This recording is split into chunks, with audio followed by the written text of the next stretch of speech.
Hey everyone, my name is Nathan, and welcome to HALEoween. I'm feeling extra nostalgic this month for some reason, and I really wanted to make a video just devoted to my love for the Goosebumps series. So this video is really going to be a love letter, if you will, to the original 62 books, just the impact that they had on my childhood and how grateful I am for them, honestly. To have a series to read as a kid, and one that I always wanted to go back to as well. Now this video is going to be separated into a few different segments as I talk about how Goosebumps just made a big impact on my life. The first segment I want to talk about is my personal experience. I was born in October of 1996, so Goosebumps had already been a cultural phenomenon for 6 years, and it was actually the month that number 48 in the series, Attack of the Jack-o'-lanterns, had been released. However, it wasn't until about 9 or 10 years later that I was introduced to Goosebumps and became a big fan of them. If I were to give a shout out to a few chapter books that I think prepared me for Goosebumps, it would have to be to Magic Tree House and the Bailey School Kids. I wish I could pinpoint an exact time and place when I first discovered Goosebumps as a series. I don't remember, but I do know for a fact that in 3rd grade I was already obsessed. I couldn't even tell you what the first Goosebumps book I read was, and I wish I could, but I can't. However, I can tell you which ones were my favorites and which ones scared me as a kid. The Scarecrow Walks at Midnight had me second guessing any scarecrow I saw. It also had me avoiding looking out my window at nighttime. A Day in Horrorland had me weary of small theme parks. Stay Out of the Basement left me wondering if my dad had any deep secrets about the house that I didn't know about. Werewolves can creep me out because, well, I can't even remember why, but that book is creepy, I remember that. And Haunted School is the underrated gem I remember being my all-time favorite. I couldn't tell you my top 3, but I know that Haunted School was my number 1. I didn't read every Goosebumps book, but I at least knew of every Goosebumps book. The covers were so well done by Tim Jacobus. As a kid, I loved so many covers, but the standouts for me were Welcome to Dead House, Stay Out of the Basement, The Haunted Mask, The Werewolf of Fever Swamp, Deep Trouble, The Barking Ghost, The Haunted Mask 2, Attack of the Jack-o'-lanterns, Vampire Breath, How I Learned to Fly, The Curse of Camp Cold Lake, My Best Friend is Invisible, and The Haunted School. So quite a bit of books to give a shout out to, but I loved these covers, and really every cover of the series, those were just my favorites. I remember when I was a kid, I used to grab all my Goosebumps books and I would just lay them down in a line and I would just look at them, and I would spend a long time just looking at them. I would also try to find Tim Jacobus' signature on each of the covers. Collectively, my sisters and I almost collected the complete 62 book series from the 90s. As kids, we were always involved with summer reading programs through our local library. I remember having to read something like 15 minutes a day, and so I would go into the kitchen, set a timer on the microwave, and then read my Goosebumps book until the timer went off, and sometimes even beyond the timer because I was hooked into the book. I was raised in Las Cruces, New Mexico, a sweet town with 3 crosses at the center. It wasn't until after we moved away that I realized that's why it's called Las Cruces. That means the crosses. Did not know that as a child. The biggest jackpot of town was Coes, a used bookstore that always had Goosebumps books available. This is how my sisters and I, we built our collection. Whether it was money from a report card, your birthday, yard work, whatever it was, you can guarantee that a portion of that money was going to be spent at Coes bookstore to buy some new Goosebumps books. Or rather, to buy some new used Goosebumps books. Every time we drove over, and even when I stepped foot into the store, my heart would start racing because I anticipated which Goosebumps books will be there today. It seemed like there was this active amount of donations where people just kept getting rid of their Goosebumps books because every time we went, there seemed to be more there. It was quite the maze to find the Goosebumps books, but after going a time or two, it was ingrained in our minds. We knew exactly which way to go, we knew which turns to take, which bookshelves to pass, and finally which area to stop at, what area of the bookshelf to look for the Goosebumps books. We had it down. It was memorized because we were so conditioned to going straight to the Goosebumps. The best feeling of it all was finding a book that I had not yet owned, and even better if I found a book in the series that I had never heard of. Because when I first started collecting, I didn't really use Google or the internet for that matter to search Goosebumps books. It was more so the excitement of going to the store and discovering something like Chicken Chicken or How I Learned to Fly and being like, what the heck? I've never even heard of this one. To prepare for this video, I actually wanted to revisit my favorite Goosebumps book from my childhood. So I bought one of those retro sets off Amazon where it comes with 5 Goosebump books. I really just bought it for my favorite book. If you remember from earlier, it is The Haunted School. I just remember this one being a standout amongst all the books that I read. I loved Goosebumps, but there's something about this one that really stuck out to me. And the most ironic thing of it all was that I didn't even own this one. I rented it from my school library, loved it, and I would always hope that it would be at Coes, never found it. So it's kind of ironic that the day that I finally own it, I'm a 25-year-old guy and I haven't been collecting Goosebumps in years. So I sat down and reread The Haunted School, and let me just tell you, it's still a really fun time. I had to read it with the mindset of I'm a child reading this book because obviously it's meant for kids. But with that being said, there was still imagery in this book that actually gave me goosebumps. Okay, not really. The writing was very well done by R.L. Stine, and there's a particular scene that felt like it was right out of Lord of the Flies, which as a child, I didn't even know what Lord of the Flies was, and so I wouldn't have been able to make that connection. But in this book, having read Lord of the Flies now, knowing what that is about and everything, reading about some of the crazy children in this book, it was screaming Lord of the Flies, and I loved it. I think as a kid, I was mostly intrigued by the idea of making a wrong turn in your school building and finding yourself in a part of the building that you didn't know existed. Then hearing voices and discovering the old building,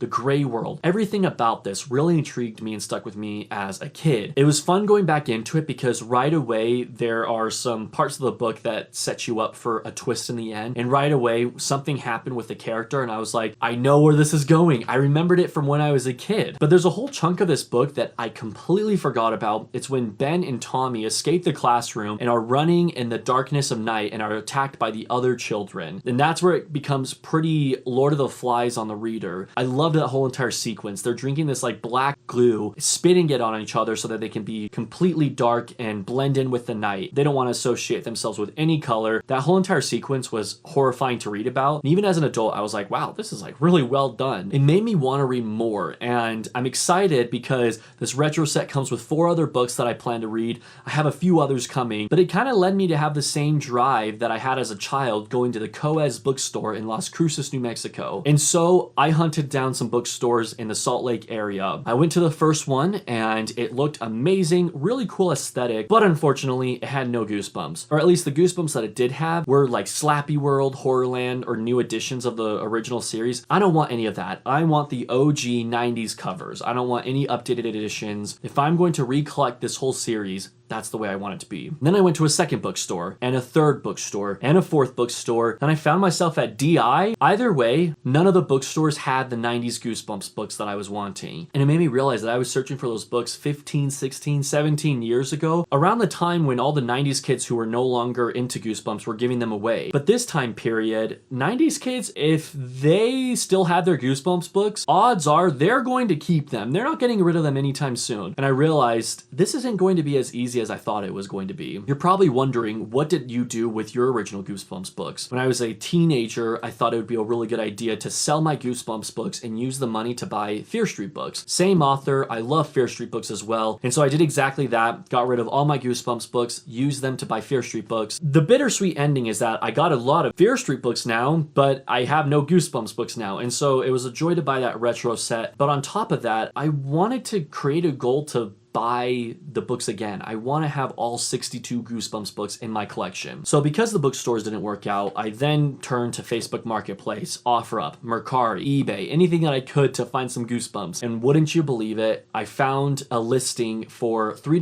Goosebumps books on Facebook Marketplace just 10 minutes away from me. I got some Goosebumps books. I got Ghost Beach, Night of the Living Dummy 2, Monster Blood 2, Haunted Mask 2. Why are these all sequels? Say Cheese and Die Again. Oh my gosh, I got so many sequels. Okay, now we've got some first ones. Vampire Breath, The Horror at Camp Jelly Jam, and Let's Get Invisible. 8 books, $3 each. Total of 24 bucks. I was so happy. And then I plan to continue buying those retro sets so I can own all of those, and then just slowly building up my collection again until I have all 62 Goosebumps. It was a blast reading The Haunted School, and now I want to continue the journey. I want to keep reading Goosebumps books, and I added it to my bucket list. I have a legit like physical copy of a bucket list. It's a booklet, little journal I have, and I added an entry, read all 62 Goosebumps books, because I didn't complete it as a child, and I want to complete it now. Goosebumps is a complete trip down memory lane for me. I haven't even touched on the TV show, and I won't spend too much time talking to you about it here because I feel like I've talked your ear off already with Goosebumps. However, with the TV show, I do want to mention a few things. I might be mixing up memories here, but it might have been the TV show that got me familiar with the books. I'm not sure. I feel like I discovered both of them around the same time, but back in the day when Blockbuster and Movie Gallery was a thing, we would rent the VHS copies of Goosebumps from Blockbuster and have a horror night with all of us kids, with my sisters and I. And it was so fun because because it was the perfect amount of scare for children. I'll be honest, even as kids, we thought they were a little cheesy, but we had such a great time with them and we wanted to see as many as we could. One of my earliest memories is watching Welcome to Dead House and enjoying the heck out of that. I also remember loving Night in Terror Tower. And then I remember we had a DVD copy of My Next Door Neighbor's a Ghost, or My Ghost Next Door, The Ghost Next Door, that's what it's called. Yeah, the first one I said, I was like, that is not right. That one never scared any of us. We just thought it was incredibly fun to watch because of how cheesy it is. Like the girl at the beginning is writing a letter to her friend at summer camp, and the way she types is so hilarious. She's like doing one finger at a time typing,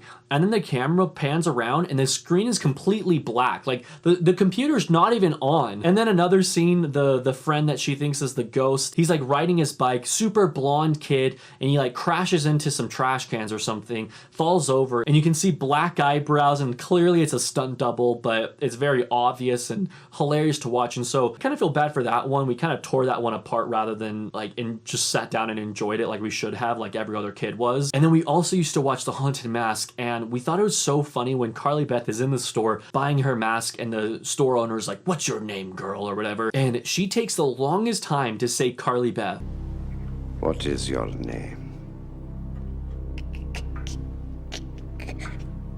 Carly Beth?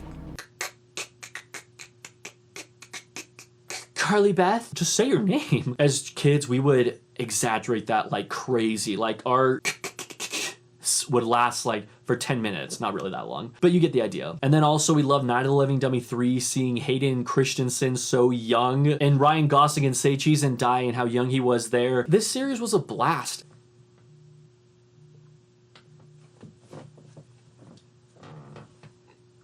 Hey Boo. Hi Nana. I'm filming a video. Can I call you back in a minute? Yeah. Thanks, bye. Oh. Gotta post my Be Real, am I right?